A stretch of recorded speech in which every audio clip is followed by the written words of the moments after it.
Hello, and thank you for joining A Shark's Perspective. So, how do you go from a first date to love and loyalty and even advocacy? Are they even interested in you with just what your brand messaging is saying? And are you even listening to what your potential customers are saying? While they're looking for Mr. or Miss Right brand, are you swiping right but they're swiping left? Saina Shelton is the CEO and founder of Insights Augmented, a former global lead of Google brands on YouTube, a keynote speaker, and digital media expert and strategist. And on this episode, we'll discuss dating, advertising, Thor, Tinder, Google, YouTube, love letters, South Africa psychology, and a lot more. So let's tune in to a lover of insights with a lover of sharks on this episode of A Shark's Perspective. Saina, thank you so much for joining us today on A Shark's Perspective.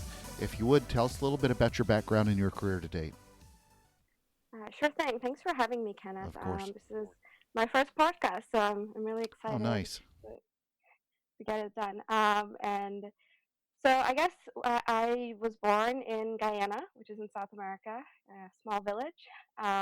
Moved to New York when I was a teenager with my family, and basically I've been a New Yorker since. I started working at Google right after college and spent about 12 years there. It was right after Google had bought YouTube, so it was a really amazing time for learning, right? Baptism by fire, as they say. I specialized on YouTube for the first few years. I was actually creating, and working with advertisers on gadgets and large branded programs. So my expertise is really around digital media and video, all things YouTube. In the last role I was actually more in a sales role. I was the global lead for the Google's brands on YouTube. So Google was my client at Google. I learned a lot in that role. So started using influencer marketing, learned a lot. Actually wrote something called the YouTube Playbook. About a year ago, I decided to leave Google and start my own company. And so now I am doing keynotes internationally. I do business strategy and media consulting. I actually facilitate workshops also, and started studying Jungian archetypical psychology in South Africa. So a lot's been going on in the last year. Yeah, well, you have the same background as I do. I started out as a young girl in a small village in Guyana as well, so I very could tell. similar stories that we share. Well, what got you interested in the psychology and why South Africa? So my interest in the psychology was starting off with having a therapist that came from that background. It was amazing the insights that you get from a completely different kind of therapy. I really just it just piqued my interest. I went for a workshop last year, August, and it was just transformational. South Africa just happens to be where the academy is. So I went. I slept in a tent and roughed it by the forest. And 7 days later, it was it was incredible. The person that went in, the person that came out. I felt like it was the beginning of something, and so I signed up to study. So for this last year has been me just going there, I think every 2 months and sleeping in the forest and studying this amazing work. And how does that make you feel? Sorry, I just had to drop in one psychologist question. But, but I met you at a marketing conference. I think it was in Florida. But I got a chance to hear you speak, and I've heard you speak a few times now at similar conferences. But I'm curious, based on your background, to start. How did Google and YouTube and all of that? How did that help sort of shape your opinion of the world? What did you learn about marketing as a whole when you look back and look at that time you spent there? I mean, that's a pretty large transition to come where you've come from with the background you have, and then all of a sudden you're leading a global part of Google's brand. Yeah, I think for me it was 12 years of Google University. Yeah. I was a business major in college, and I think one of the things that the recruiter who hired me said was that ability to learn is what he was looking for, Yes. right? Him and the hiring manager. So I think I have so much to be thankful for not just Google, but for the people I worked with, for both the things that went great and the things that were absolute failures. I learned so much while I was there. I learned skills. I learned how to basically deal with different personalities, both on the client and on the coworker side. But yeah, I was really, really, I want to say I was really blessed, to have that Google University that also, was it paid me and paid my bills and gave me the expertise that I was able to get. So I feel really thankful. I feel a lot of gratitude for that opportunity for so long. But it did shape my thinking. Sure. Well, a lot of people would love to stay at Alphabet Corporation and just kind of wrap themselves in that brand. But why did you decide to go out on your own? I think if someone wants to stay, that's probably what's right for them. For me, I just needed, I guess, a new experience. Yeah. It's the joke about it's not you and it's not me. It's just let's let's take a break. Yeah. It doesn't mean I wouldn't want to return. I loved working there. I loved everything about being a Googler.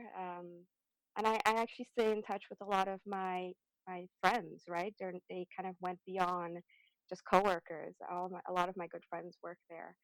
So I just needed a new adventure. And so yeah, I just decided one day it's time. Yeah. Well, as I said, I got to hear you speak at a couple of conferences. Love your presentations. But, one of the things that really I think grabs people in the front end was the start of the story you start to tell. What do dating and advertising have in common? What have you seen? I know that's sort of the premise for a lot of the conversations you have on stage, but talk about that, what dating and advertising have in common. Yeah. So this is my fun hook. So when I was working at Google and even just being in New York, I think to a certain degree you hear a lot of dating stories, right? Oh, yeah. You even hear these stories about people moving here for love, and I kind of chuckle because the cynical New Yorker in me is like, no, no, no. know, I don't know where you got that from, but New Yeah. York and finding love, that's going to be the toughest thing. And then this world of dating apps, right? It was just I mean, I could never actually bring myself to do it personally, but the stories that I heard from my friends started kind of being an inspiration. So going out to a happy hour and hearing about, you know, swiping left and who shows up and swiping left and I don't even know which one's which.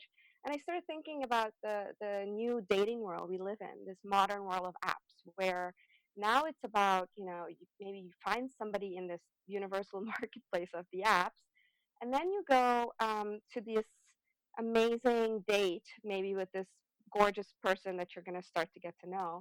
And the parallels of how you get from that first date to how you get to, like, love and loyalty started making sense as far as my world concerns, right? Which is like marketing, advertising. That's what we're trying to do, I think, with customers.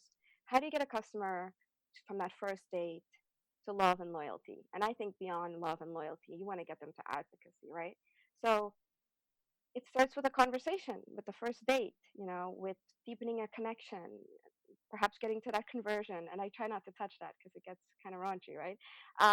But that's where that dating narrative came out of. And I started thinking, okay, if I went on a fantasy date, I joined an app. I went on a date with Thor, and he happened to be, gorgeous and amazing and smart. And it's not just the abs, this guy is brilliant, and we laugh, and it's the best first date ever. Nobody walks out of that date and doesn't ask for a second date or doesn't give Thor the ability to reach you to ask. um, and that was what a lot of advertisers were doing. The first date in this case was their advertising, their media. They were paying for it, right? But they weren't asking that customer to do anything, to subscribe. They were just kind of having a brand piece.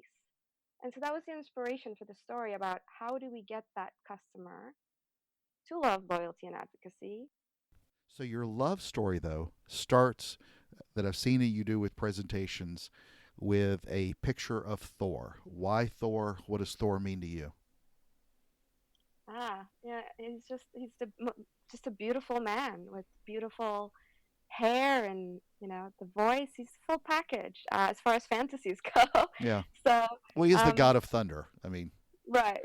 I guess it started as a joke with friends, like back in the day, of who's the guy that you really want to date and go on a date with. And so it was just it was Thor. I love the Avengers. I love X-Men.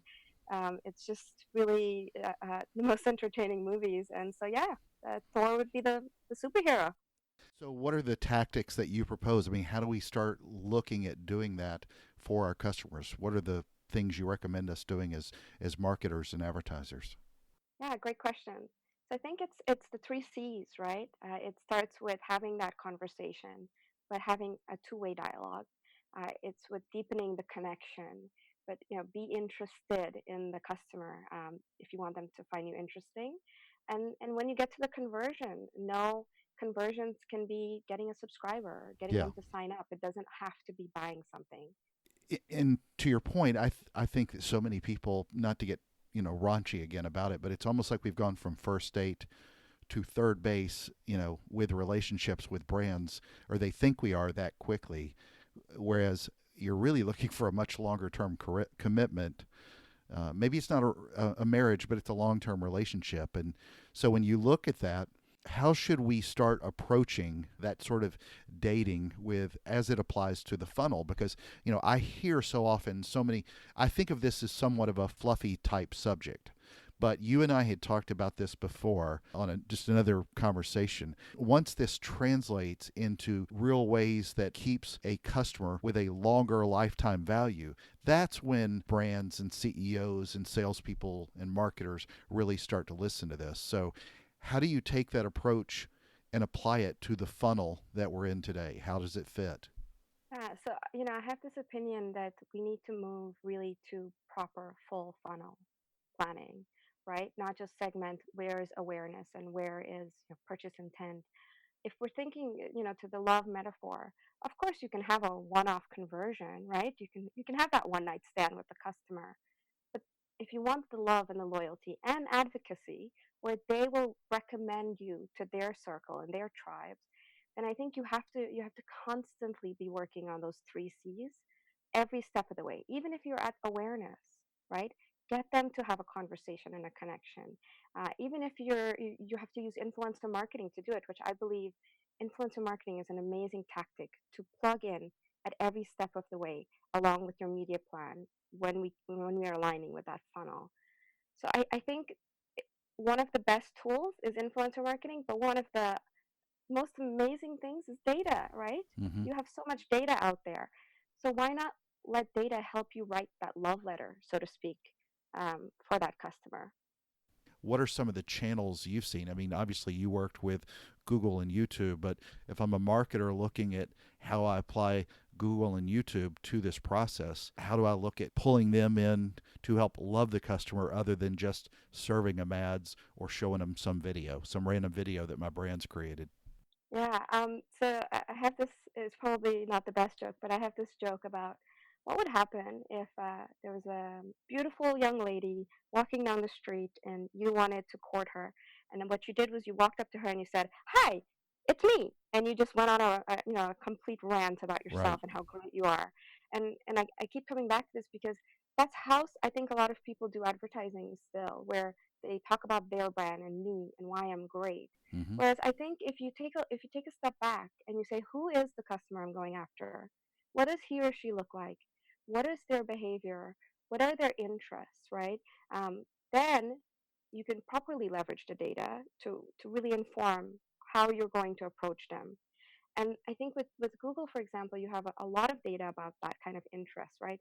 People type in their problems, their interests. And I think with YouTube also, you have a passionate, engaged, leaned in community that are out there exploring their interests. So Mm-hmm. instead of kind of inserting yourself in a way that's disruptive, if you were able to find a way where you kind of fit in brand tone, brand wise, maybe you're helpful to that customer. It doesn't have to be about you, right? You can be useful to them, and the data is out there. You can look at Google Trends easily among many data tools that Google has available, and I think it really allows you to have a more informed approach to take when it comes to writing the love letter. And I come back to that a lot because that's what ads are. Well, and look, I mean, it's the same with direct response, and it's the same with a lot of people that are bad daters, for lack of a better description. But if you go up to someone and you start talking about yourself and not complimenting them, I mean, it's almost like your benefits, your features and benefits. Nobody cares. But if you start talking about them and what fits what they want, it's something that's as simple and old as time. That the more time you spend helping them fix their problem instead of your brand babble, it one makes you a more attractive date, if you will, to play off that metaphor to any kind of customer you're with. So when you look at video marketing and the kind of content that we put, how do you help people transform their video content into ads that are love letters to a customer? It's a great question. And to be honest with you, a long time ago, it became very obvious that there are pieces of content that can convert. Video helps to change the hearts and minds when it's done right, right? When it really reaches that customer. And so, can one video change the hearts and minds of your customers so you kind of get them to convert right away? Every day of the week, I've seen Mm-hmm. it. Mm-hmm. But I think it's also making sure that that video is actionable, right? The playbook I wrote was called How to Make Video Discoverable, Actionable, and Measurable on YouTube. And so it starts with discovery. And there are all these tactics about making sure that you're getting the fundamental basics right. Simple things. The title, the thumbnail. I mean, if you were going to be on a dating app, you'd make sure you have the best image of yourself, right? The sexiest picture. And so, again, you have to make sure that the description, the thumbnail, the way you title the video, those are the things that are going to matter in that discovery phase. So we know the discoverable. You've had experience at Google and YouTube where you're looking at a ton of data, as you just said. But with the campaigns you've worked on, do the metrics prove out that doing this is leading to more actionable content? I think that's where the proof in the pudding really is for most people. Yeah, it does. And, I'll give you a very simple example. So I believe actionable is a very diverse term in that it doesn't mean just taking them somewhere to buy something or do something on your website. I think making video actionable is making sure that they take an action like subscribing, perhaps sharing their voice in the comments. So actually, one of the best groups of people that have gotten this correct is creators, right? And we look at what creators do in their video. They invite users to comment, to share, to like. They invite them to subscribe to the video. So they naturally invite these kind of engagements, but they verbalize it in the video. They put it in the description. So I think one of the things that I think brands don't do naturally is that they don't invite that conversation. They don't invite that connection, which is, click here to subscribe. They don't put a next step. And YouTube has amazing tools to do this, right? They have that branding watermark where every video can have that click to subscribe button. They have these amazing interaction tools now where on any device you can click to watch more content. So I think just making sure that you put that invitation for an action. Learn more on my website. Click to subscribe. It matters. And when you do it, it's almost a reminder. It's an invitation. And the users do take you up on it, but it's putting it in to begin with. Well, one of the things that I hear thought leaders talk about all the time in this space is to not just measure likes and shares, to measure, content differently. And to some degree, I think video suffers in less of an actionably tactical channel sometimes, YouTube, for example, TV as well. There's a little less actionable content for the most part, and then it becomes down to some of those vanity metrics. Does that make sense? Completely. And I agree. I think engagement has become a really fluffy term. Yeah, And when I say like and comment and share, I really mean that part should be within actions and it should be connected with the idea of conversation, right? agreed, agreed. Uh, when it comes to measurement, I think a lot of times we're measuring things after the fact. And I think a measurement plan needs to be upfront, right? Before the video content goes Absolutely. live. And I think, it's the idea, I have these really corny sayings that everybody around me knows at this point that I repeat. If you fail to plan, you plan to fail, Mm-hmm, right? mm-hmm. Um, and in this case, I see this a lot with influencer marketing. A lot of people will, after the fact, decide they didn't get what they were going for. But if you don't sit down and create a proper plan that says, all right, here are the KPIs for this piece, for this influencer piece. Here are the things we're going to measure it. And this is how we're going to measure it, right? So one of the examples I'll give you is when you put any of these clickable buttons within the video, anything that's clickable, if you put a click tracker in it, Hmm. you can get data. So if someone watching a video on YouTube, for example, and you want to see if that video sent traffic to your website, that specific piece of content, you can apply a click tracker at the end of the video, right? It's something that's tactical. I'm not going to go into all the pieces, but if you spend the time making sure that you're measuring that specific button, that specific click to your website. From there, you can track what's happening on your website from Hmm. that user. And so it's this idea of knowing where that user went and what they did.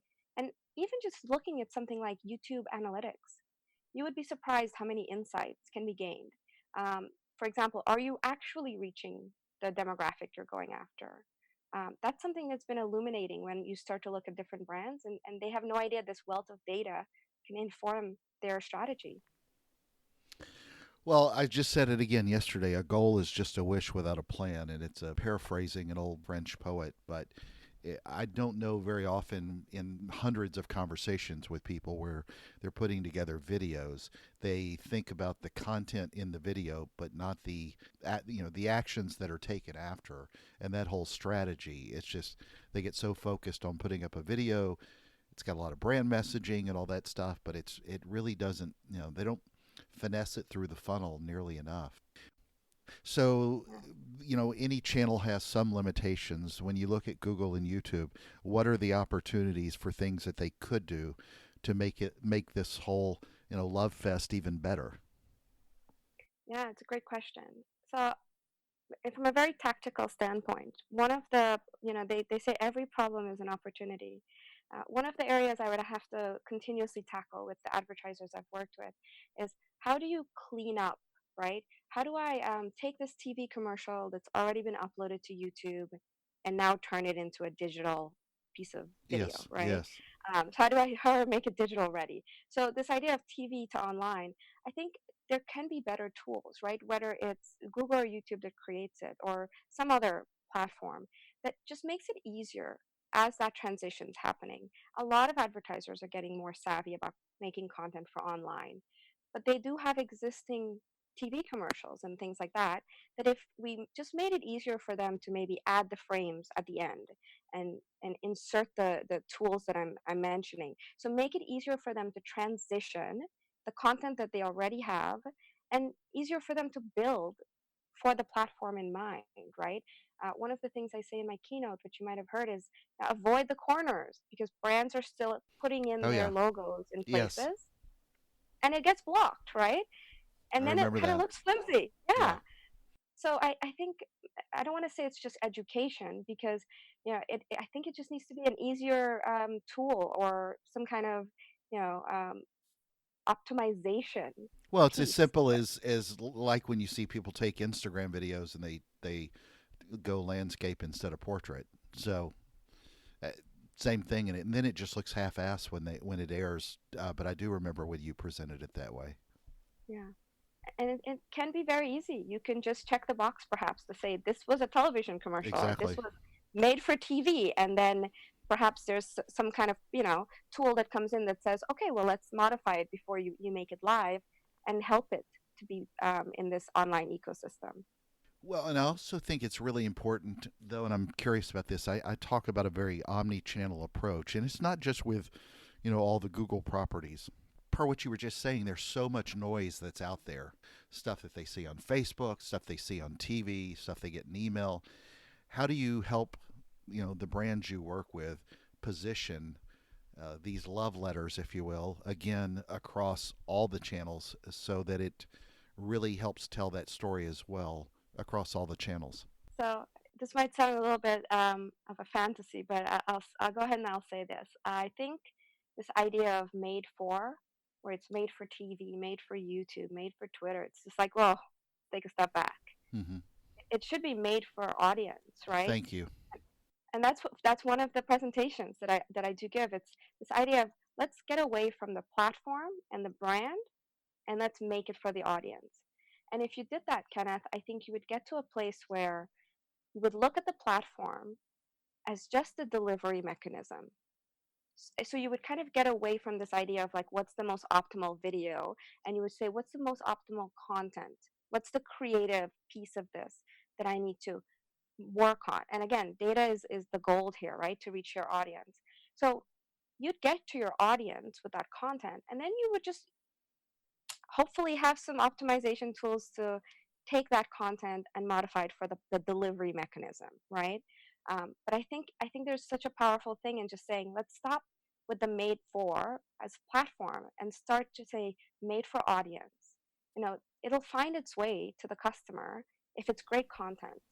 Not as a woman, but as a marketer, I just fell in love with you all over again, if that helps. So I appreciate that point. So, where would you like to see, in particular, YouTube, the platform go to help you with clients, brands, customers, consumers? Where would you like to see YouTube go next and see it evolve to where it helps continue this part of the journey?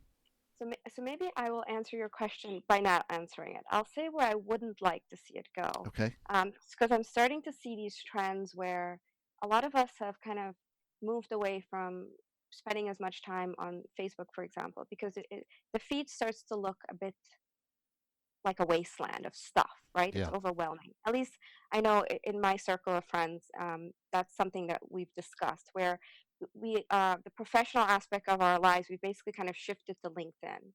And I've started seeing more and more of this feed chaos, where LinkedIn feed used to be a lot of really cool stuff that I would really want to get to, and now it's kind of an endless scroll to a certain Yeah. degree. And I think it's dangerous, right? Because we saw this on so many other platforms that as I was growing up, yeah, I saw this where it becomes overload, and not as customized. So I think where I'd like to see YouTube maintain its integrity is where there's such a beautiful thing about the videos that get suggested to me based on my interests that I don't want that content overload. I want it to stay that this is content that I'm interested in versus just a lot of stuff being thrown at me, which just makes me kind of want to say, whoa, and I'm paralyzed by options. Very interesting and great point. Yeah. Then, something you've mentioned several times that seems to really be of interest to you is influencer marketing. Unpack your thoughts on influencer marketing, especially how it pertains to, helping your customers love you, and then as well on YouTube, which has seen such an explosion with YouTube influencers over the years. Yeah, I am a huge advocate of influencer marketing. I think it's an amazing tool when it's used the right way. So I started pitching influencer marketing to my customer when I was at Google. And one of the things, so if we liken it back to the metaphor, which my love metaphor that Hmm. I kind of go back to, and the reason I go back to it is because we all have experience, right, with love and dating, and so it kind of likens it a lot for, especially for the audience that's diverse at these conferences. So if you're at a party and there's a boy or a girl or a man or a woman that you really want to be able to talk to and go over and introduce yourself, how amazing would it be if someone they trust, their best friend, introduced you? You know, this is Kenneth. He's a great guy. You guys should talk, right? I think if we Oh, if I likened had a it to that, nickel for that's every time I've heard that. right. It's the same thing. Influencer Yeah. marketing is having someone who has the reach, the trust, and the influence on that customer already introduce you, or basically you can bring them content. There's so many ways you can use influencer marketing, but I also think there has to be a different approach of what kind of influencer you use Hmm. based on the part of the funnel you're at, right? What I've seen in the data is smaller micro influencers or mid tier influencers, they have more trust, they have more influence, Absolutely. a massive reach, right? And so you have to treat it differently. If you're trying to change hearts and minds towards purchase, then the influencer you use and the way that you use them has to be modified for that particular media strategy. And there's so many times where I don't see that, right? And so I think it needs to get used the right way, but it's an amazing tool. Well, it's looking at influence marketing as opposed to influencer marketing, and I'm a much bigger proponent of influence marketing. Sina, you're in New York, but I think I first met you in Florida, but you lived in a country close to the ocean. So I love to dive in the water. I love to swim with sharks. And I have to ask, what is your favorite kind of shark and why? I have no idea about sharks. I actually am still learning how to swim, ironically. Oh my Um, gosh. yeah, so I'll get back to you on the question about sharks. I do love the beach, and I love traveling to beautiful places and exploring beautiful beaches. But yeah, I'm still working on the swimming thing, so I'll get back to you. Well, you need to go do a dive, some pretty dirty and cold water, but if you're in South Africa, you definitely need to look at doing cage diving with great whites there. So, but I have swam off the northeast coast of Brazil, and there are plenty of sharks up there. So, well, Sign, it's that special time of the show. Are you ready for the 5 most interesting and important questions that you're going to be asked today? Yes. All right, number 1, here we go. Thor the Dark World or Thor Ragnarok? I don't know that I can choose. They're both so unique. Well, you got to pick one. The Dark World. All right. His next one coming up is Thor Love and Thunder. So I think that one's coming out in 2021. Number 2, Valentine's Day roses or Valentine's Day chocolates? We've been talking about love a lot. So which one is it for you, roses or chocolates on Valentine's Day? Definitely chocolates. Really? Okay. Number 3, Google or YouTube? Well, I grew up really on YouTube, so they have to be YouTube. There you go. Number 4, The Bachelor or The Bachelorette? I think The Bachelor. Actually, both of them are wrong answers. Those are deplorable shows, and that's just my thoughts. Number 5, and the most important question that you're going to be asked today is biscuits or cornbread? Biscuits.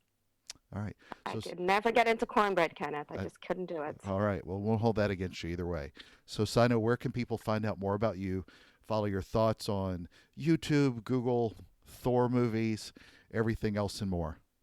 So I'm available on LinkedIn, Saina Shelton. You can search for me. And my brand site is www.insightsaugmented.com. Sina, thank you so much for being with us today on A Shark's Perspective.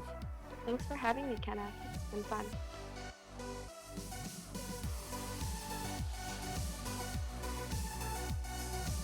So there was my conversation with Saina Shelton, the CEO and founder of Insights Augmented, a former global lead of Google Brands on YouTube, a keynote speaker and digital media expert and strategist. Let's take a look at 3 key takeaways from my conversation with her. First, a lot of marketing to me is very fluffy, especially when looking at engagement on social. But when you apply the math, especially with lifetime value of a customer, then you can clearly see how valuable loving your customers can be. And that's a message you can more clearly deliver to the C-suite, who should anyway better understand the financial implications of supporting something like this. Yet so often you find business people and marketers who are too interested in the potentially new customer. There are a lot of reasons why, but if a higher customer count, for example, comes from more new customers plus more retaining of existing customers longer, then how does that math not work every time? There's simply only so many times that you can not show your customers the love they deserve. There's always some other brand who is out there looking to steal their hearts and wallets away from you. Second, let's use the idea of if you came up to someone who you were interested in dating, then would you start talking about your features and benefits, thinking you could always tell that story and impress them? No, of course not. If you want to appear attractive to a date or even interesting to someone at a party or a potential customer, it should be about focusing on them. It's about their wants and needs and ego. And if they are customers, then it's about their problems. Dale Carnegie said it best: talk to someone about themselves and they'll listen for hours. So focus on them, and then that advertising will be a lot more relevant than it was before. Third, whether it's Google, YouTube, or any and all other channels, understand that your customers are not picking apart your Facebook strategy or your email or your website or any other. As she said, the idea of made for a channel is bad. It should be made for the audience. She said, and I quote, "Let's get away from the platform and the brand and let's make it for the audience." Great point. Let's use data to optimize the content for the audience regardless of the platform. Don't look at channels as a strategy. I've said it 100 times on these shows. Focus on the customer instead and how you deliver that content, whatever it is, to them.